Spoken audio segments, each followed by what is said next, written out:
Welcome back, everybody.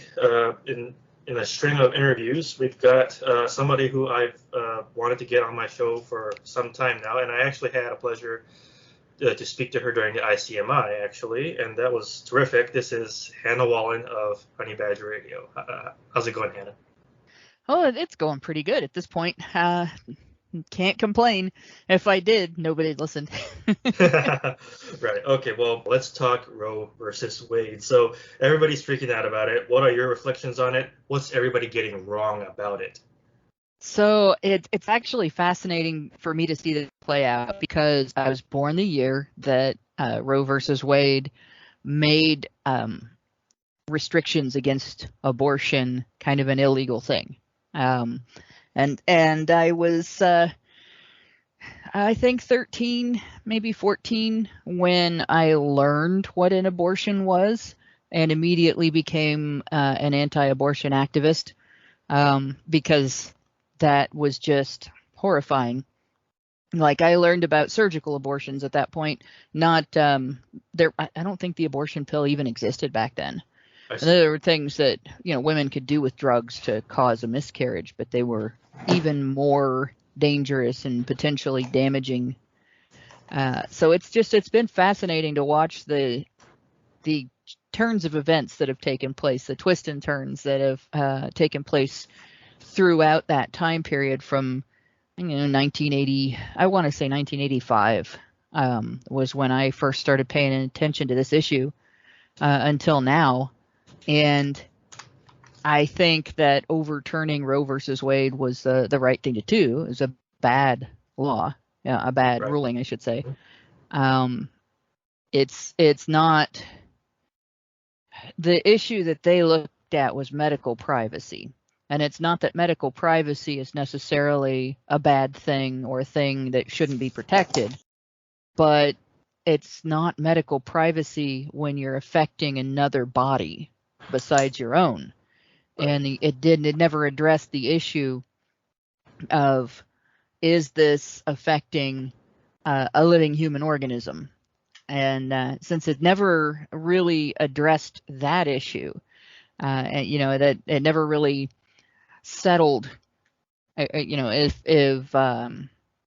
this was a crime against another living human organism that was being protected, it really wasn't a full look at the issue. And I think now we have the opportunity as a nation, either as local communities, local governments, state governments, and so on, to go through and make those determinations and figure those things out ourselves instead of having the court say, you can't find out, you can't have penalties, you can't have restrictions, a woman can do this, and you cannot have moral or ethical objections to it in the law, and now we can. So right. It's funny that you bring up the idea of medical privacy because all these the pro-abortion activists, if they're making the case for medical privacy here, well, they're being pretty loud and open about it, aren't they? They're very non-private about their willingness to abort. Yeah, like the "Shout Your Abortion" T-shirts. Mm-hmm. And it's an interesting argument for them to make, especially given the last 30 or 40 years of our medical privacy being eroded by the Drug Enforcement Agency. Oh, to be sure, yeah.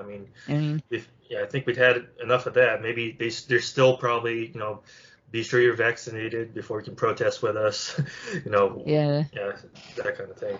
Well, and even pain care, for instance. My mom passed away in January of 2021 from COVID that she contracted from the blood supply at the hospital where she went to have a back surgery that she went to have because fixing the structural issues in her back at 74 years old that were causing some of her chronic pain was the only way she was going to be able to get some relief from that pain, because she couldn't have medicine to treat it. She had pretty much been on a variety of different medications since she was in a very bad car accident with me in 1982.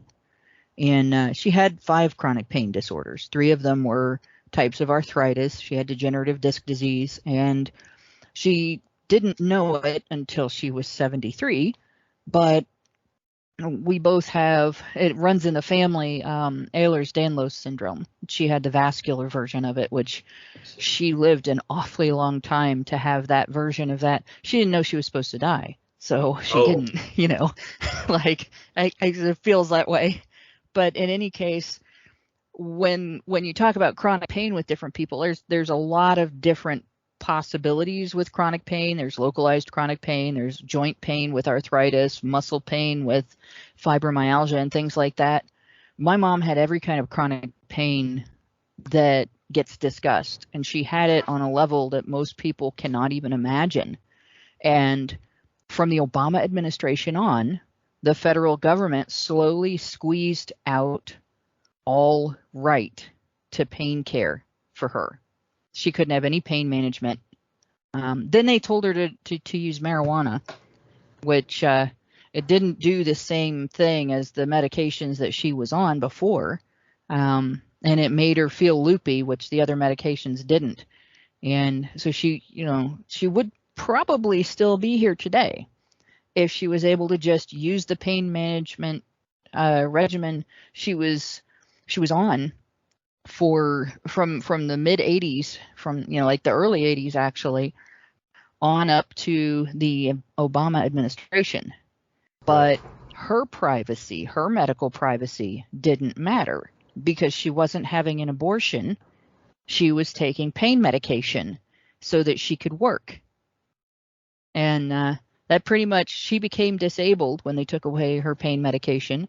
That's terrible. And she ended up, and I learned that is pretty much what's happening everywhere in the United States. I have talked to so many people that have been through this, and I've got friends now that are going through it, and family members now that are going through it. And we hear all this crap about medical privacy and a right to seek medical treatment. But if the government or the insurance companies or your neighbors or somebody's church even has an objection to the type of medical treatment that you're having, it's restricted. And the only topic on which we hear, oh no, you can't restrict it for those reasons, is abortion. That's a pretty terrible story about your mother, and the implications are that's crazy. I'd say. I'm sorry, I'm just kind of going at a loss for words right now. That's absolutely crazy. It is. It really.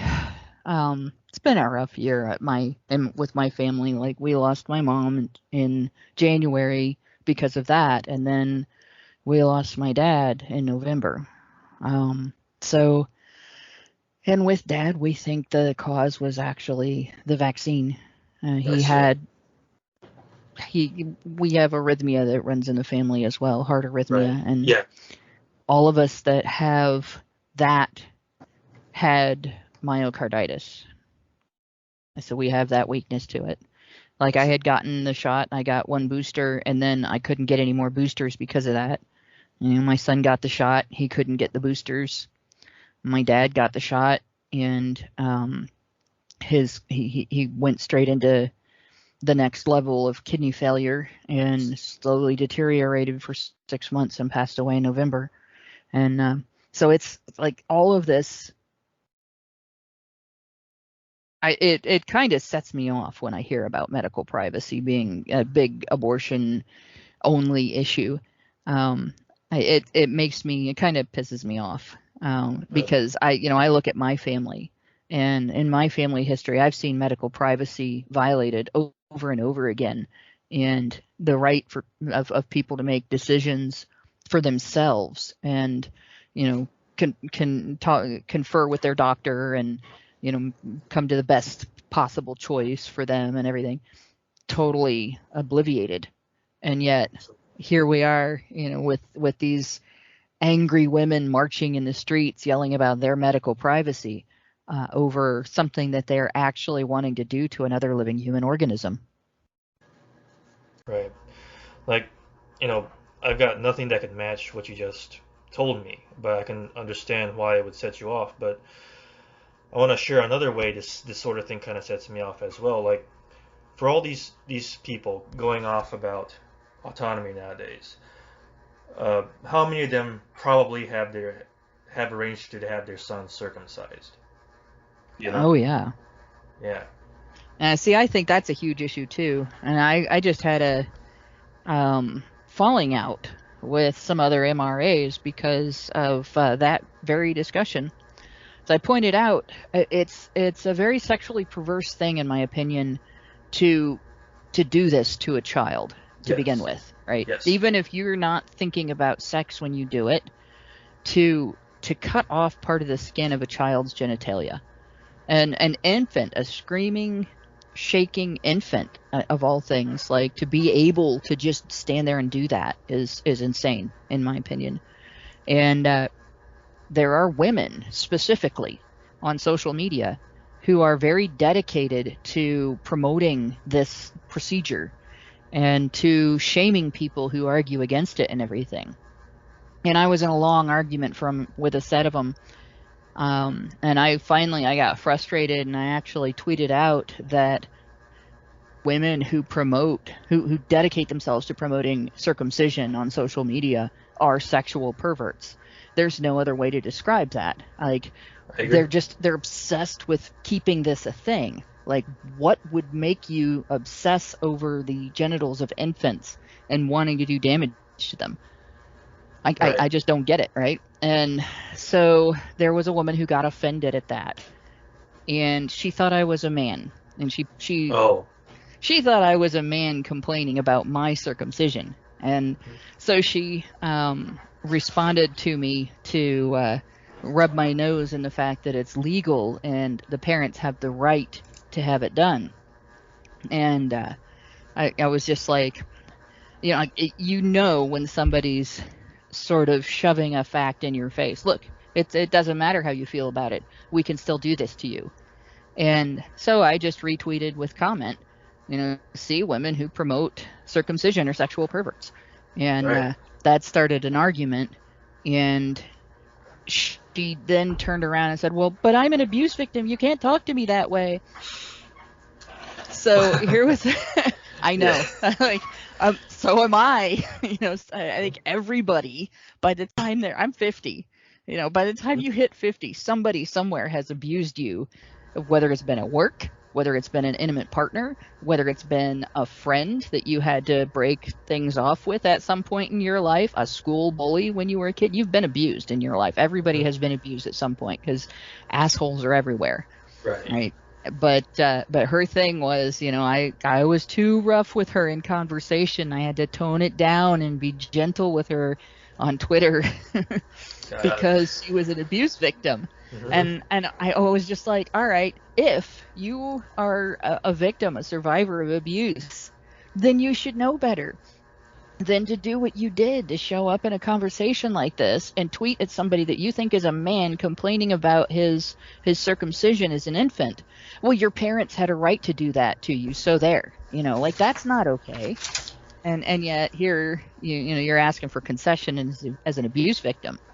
And immediately she went seeking white knights, found a couple of them, and pretty much severed a couple of my relationships with people on Twitter that are on the more blue-pilled side of the men's rights movement, I guess you could say. So they are men's rights? Oh yeah. One of them is an abuse advocate, and the other one is an MRA. Has it in his profile and everything. Wow. Called me a fake because I didn't automatically believe this woman was abused and shut up about circumcision under my original post that she didn't actually have to reply to if she didn't think she could handle the conversation. And but she was all in for boys do not have bodily autonomy. Women have bodily autonomy, but boys do not have bodily autonomy. It's pretty strange to me that there are still those who call themselves part of the men's movement out there that are okay with this. Like, I thought they've been weeded out for a long enough time, but I guess they're still hanging around, and I'm assuming they're all American. It depends. There are two sets of people that I run into as an intactivist that are harder to argue with. One set is the people who have bought into the idea that if somebody has a medical degree, they cannot be wrong about a medical issue. Right? So I have a life history of being the recipient of bad medical advice, long history, and then also being the guinea pig for medications that they hadn't figured out things about that they figured out. Like I could have joined multiple class action lawsuits that I didn't, because a lot of the meds I was on as a kid I needed really badly, and there wasn't something else to give me that would have done the same thing. But so you have people that they don't consider the possibility that if a doctor says this is a good idea, that could be incorrect. And like it used to be, people would go get a second opinion on stuff like that, but now they don't. And so those guys are really hard to argue with. And a lot of them are also circumcised men who don't want to view themselves as wounded. Yeah, CAFs. I've heard some call them like circumcised and fine. Yeah. I have an argument for that. I have had scar tissue removed and a chunk of my labia with it at 16. And I'm fine with it, but that doesn't mean that I'm pro female circumcision. Like that's a circumstance, and it's like that's something that I went through, and it's okay, and I'm not suffering horribly because of it, and made my peace with it and everything, but that's my body. That's not everybody's body. And I'm allowed to have that without having to impose it on everyone else. In terms of my control over myself, I don't have to withdraw permission from myself to be comfortable with something if other people wouldn't be comfortable with it. Right. So but it's very difficult to convince people who have been circumcised that that's the outlook they should take. Right? You're not ruined. You're not ugly.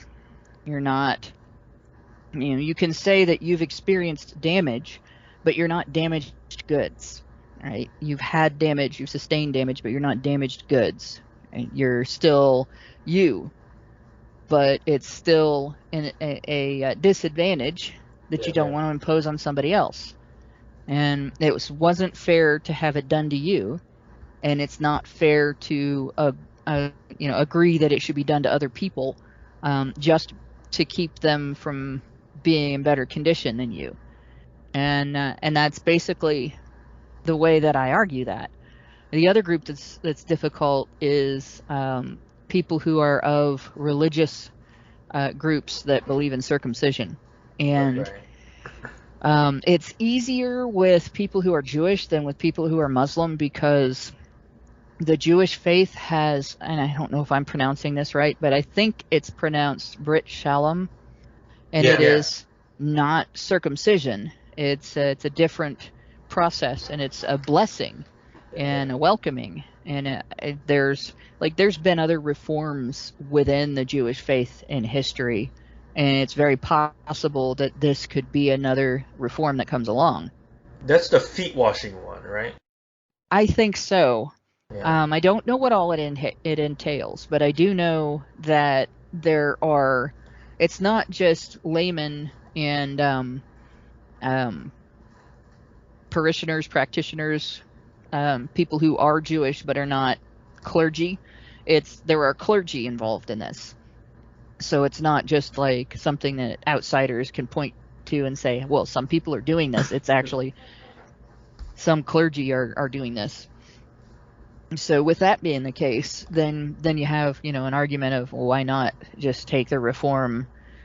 Like if this reform is taking hold, or at least is being done, then there isn't a reason why the procedure can't be outlawed. And say, Absolutely. hey, well, if you're going to have this done, you have to wait till you're older. Yeah, I think there's room for more humane kind of attitudes to be update, to update the any given religion in their practices. I think so. It's not anti-Semitism for us to be against this practice that the Jewish people have been doing, because even the Jewish people themselves, there's plenty against circumcision, and just like you said, we've got these new, more humane methods to supplant that. So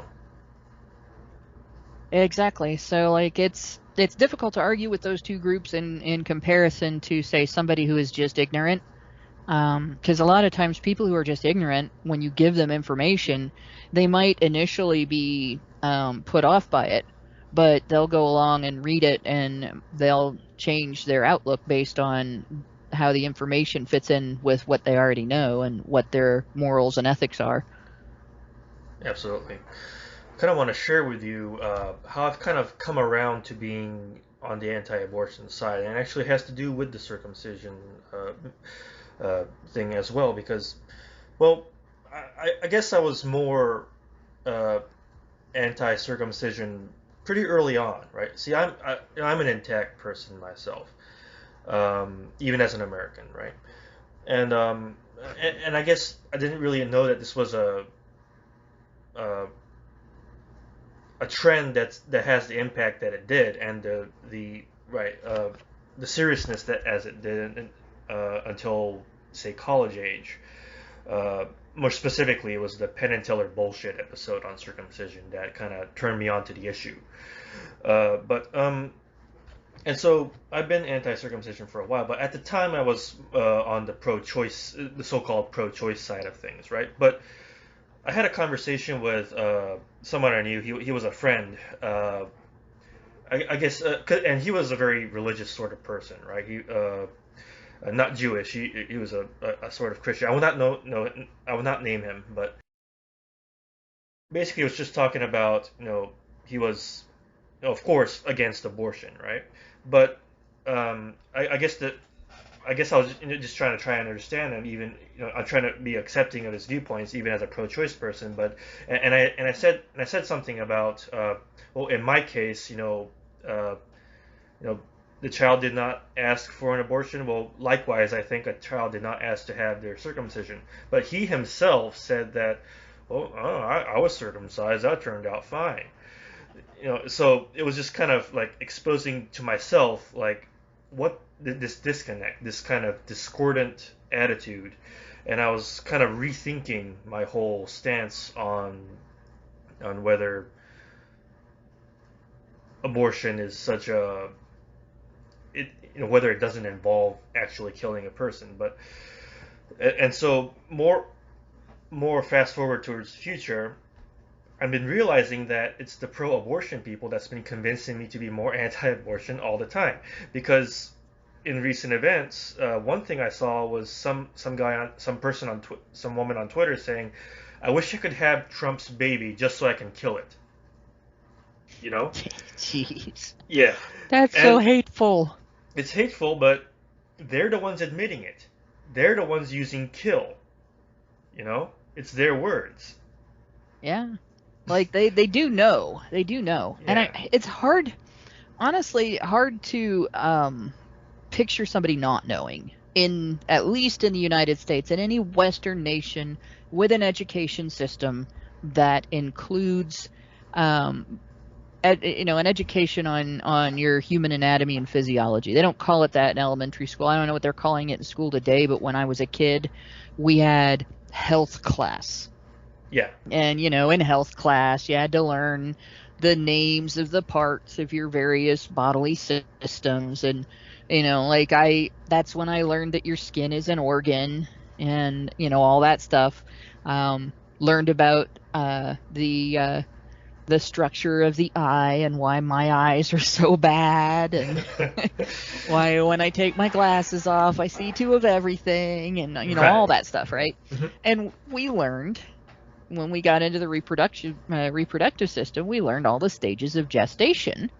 Well, at the same time in science class, had to learn to tell the difference between an object that was alive, living object, an object that was inanimate, right? And an object that had been alive but was dead. So organic, but not living.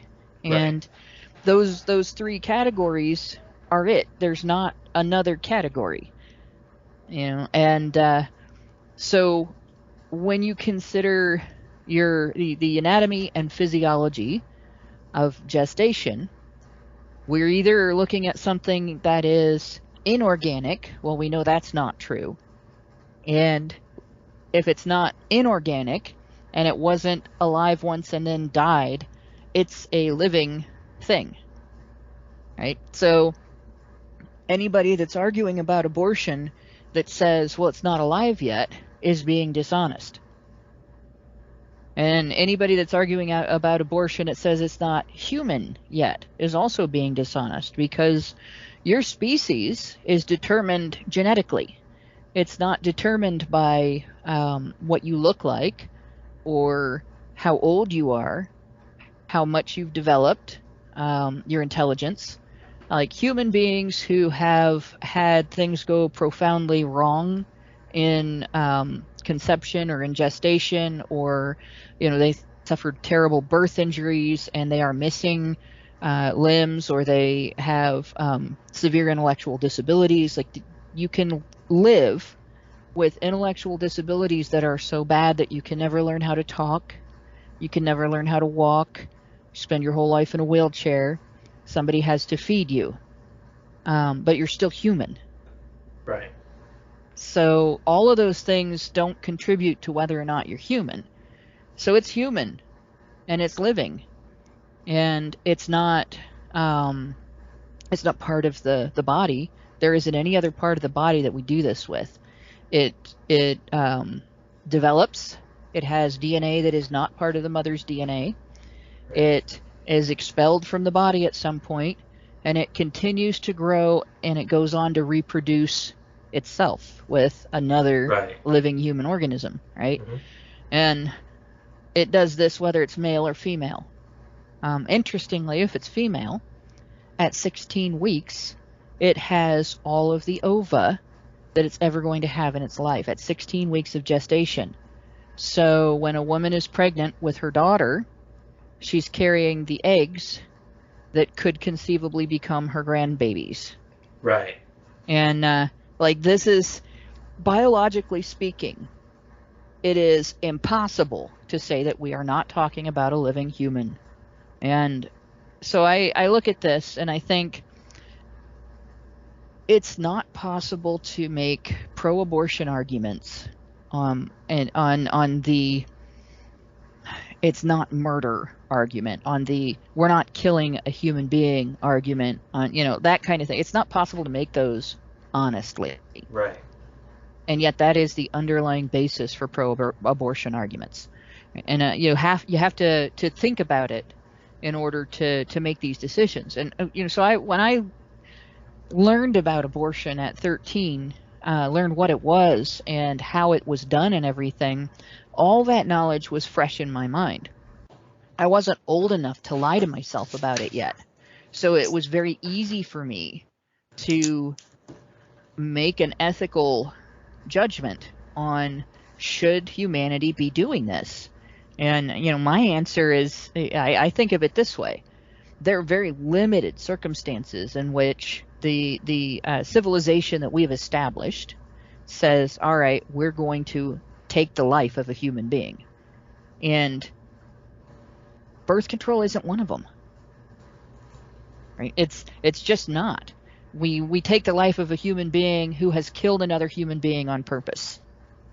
We take life without being judged for it morally if we are defending ourselves against an aggressor that is trying to kill us, and we can't get away any other way. And let me be sure I got this part right. And you said that this is the opposite of birth control. Right. Right. We don't kill as a method of birth control.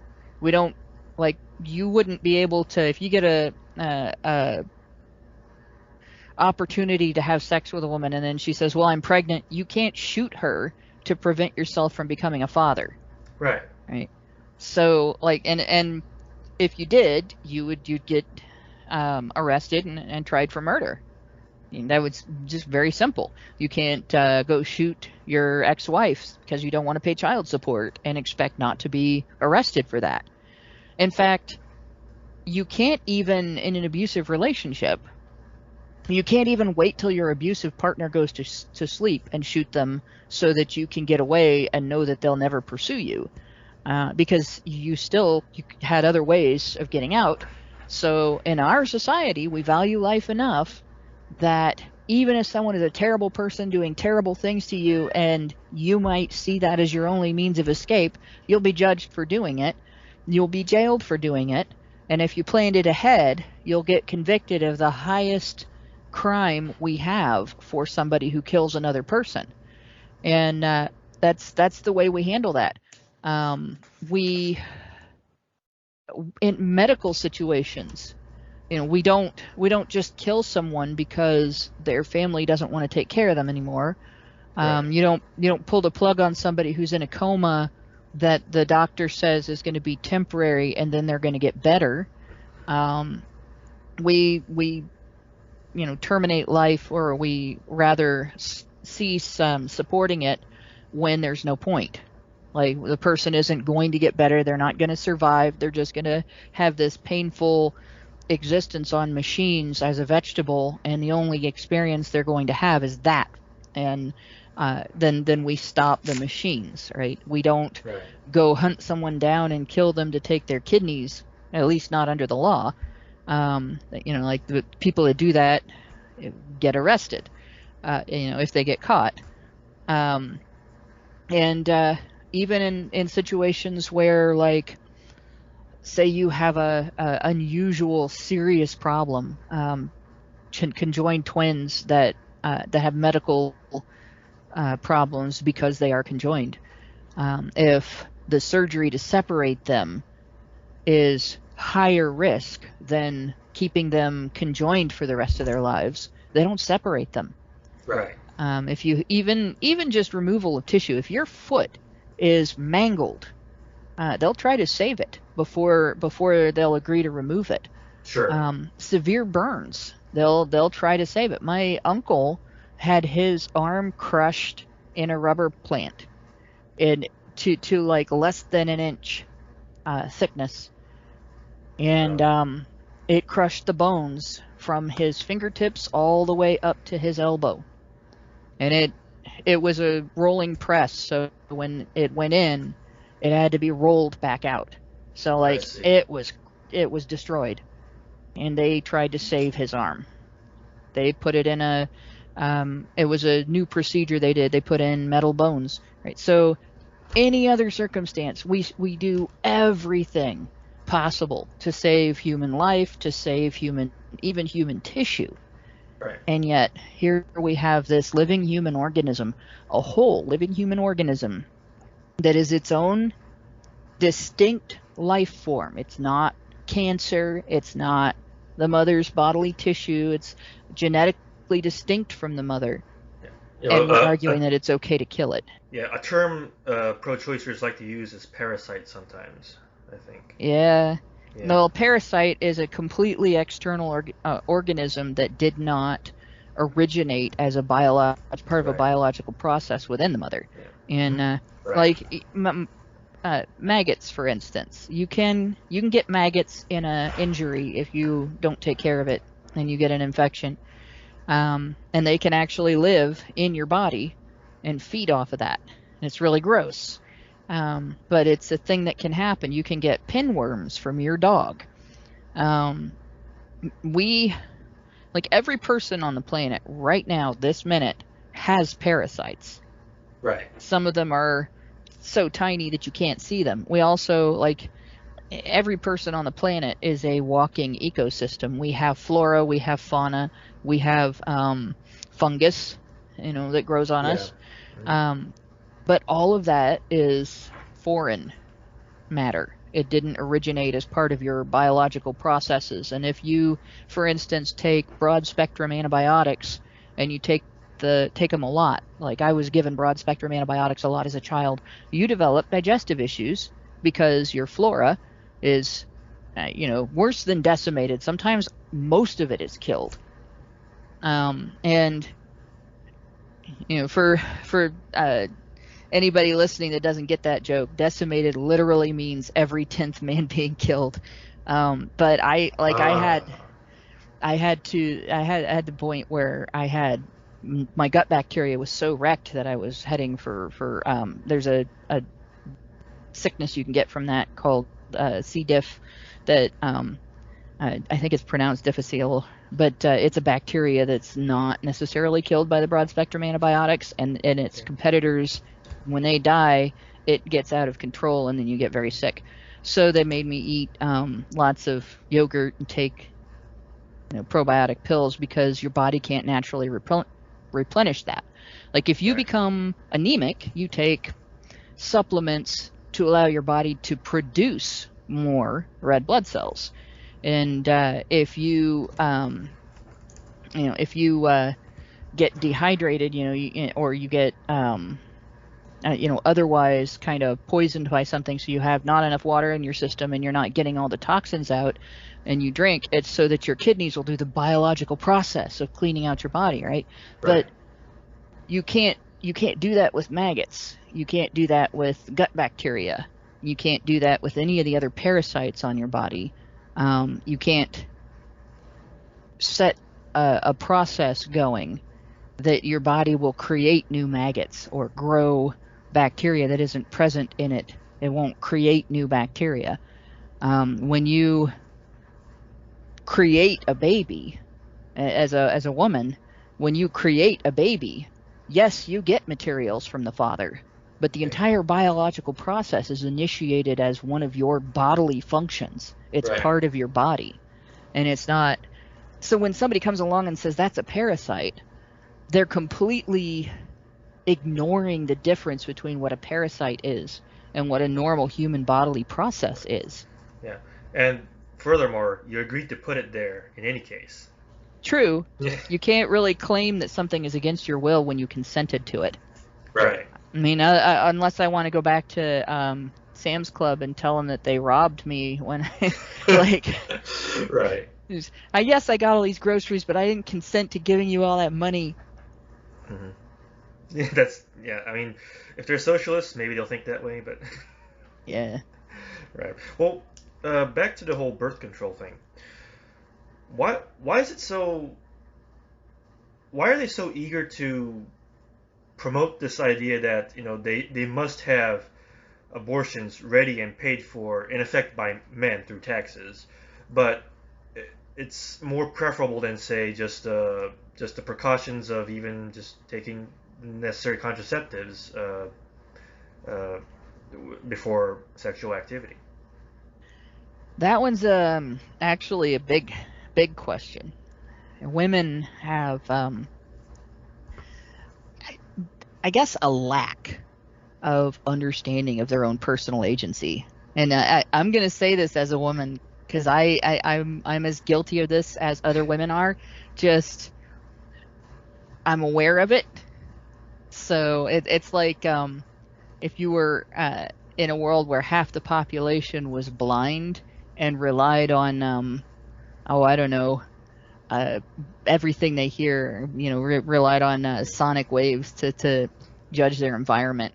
And 99% of them are like, oh no, I see just fine. There's a tree over there, and so on.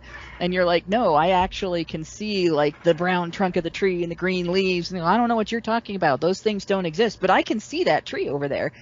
And I'm like, no, I'm aware. I can't see the tree. I'm aware that it's there, right? So there's and this is something that is mostly social. I don't think women are born incapable of recognizing and exercising their personal agency. Women are not born with hypoagency. Right. And there's a bit of a difference depending on how you're raised. I guess a good example is this. when we were kids. My brother bit me, and I had an absolute fit over it. He didn't even have all his teeth yet, so it wasn't like he was very little. But he was old enough to start talking, and my mom, said, don't bite Hannah. And he gives her a look like, why not? Real suspicious. What's going to happen if I bite Hannah? Is she going to explode? And so mom explained, well, it hurts when you bite her. And he just looked at her like, no, what? No, it doesn't. I didn't feel a thing, because he was a baby, and babies, they don't think that way. So he bit me again. And my mom, mouthed him just hard enough for him to get the impression that he was bitten. And his eyes just got really huge and, and everything. And she goes, that's what Hannah feels when you bite her. And then he looked at me, and his little eyes just welled up with tears. And I still remember this. I must have been like 3 years old, 4 years old, maybe. He wasn't 2 yet. So, I mean, he was really little. I don't think he was even, he couldn't have been much more than a year old when that happened. Just remembering the look at it. And my brother looked like a little Precious Moments doll. Like somebody crossed a Precious Moments doll with Elliot from E.T. He was just the most adorable little kid. And so it sort of forged a memory there. This cute little blue-eyed kid, looking heartbroken because he realized he had hurt me. And it made an impression on both of us that you have to think about what you're doing and how it affects other people. And we each had that growing up where, in the home with our family and in situations with our extended family, we were both equally treated to remember, think about what will happen if I do this. But being a girl, of course, I went to school with everybody seeing a girl when they looked at me. And I didn't have that same treatment at school. I didn't have that same treatment at church. I didn't have that same treatment from the boys at the park. They didn't expect that from me the way they expected it from each other because they weren't raised to expect it. And so I don't think I developed the level of personal accountability that my brother did. Right. And I had to, when I got into adulthood and I was able to observe the difference and understand a little bit about, I'm making mistakes that he's not making because I'm failing in this mindfulness, this level of mindfulness. I'm not achieving this level of mindfulness that he engages in. And I realized it's because people didn't expect me to. And you do, to a degree, live down to people's expectations unless you think about it and you take the initiative to make up the difference. Right. And, some of my mistakes are things that I've had to work really hard to mitigate the consequences to other people. And when I talk about issues regarding abortion and birth control and pregnancy and personal accountability and reproductive activities, I'm talking about it from the perspective of someone who got pregnant out of wedlock at the age of 27. And my husband and I were engaged. We hadn't got everything ready. We wanted to get married and we wanted to have a kid. But we wanted to have a house first so that the kid would have a good living situation. Right. And that all 3 kids, his 2 from his previous marriage included, would be together.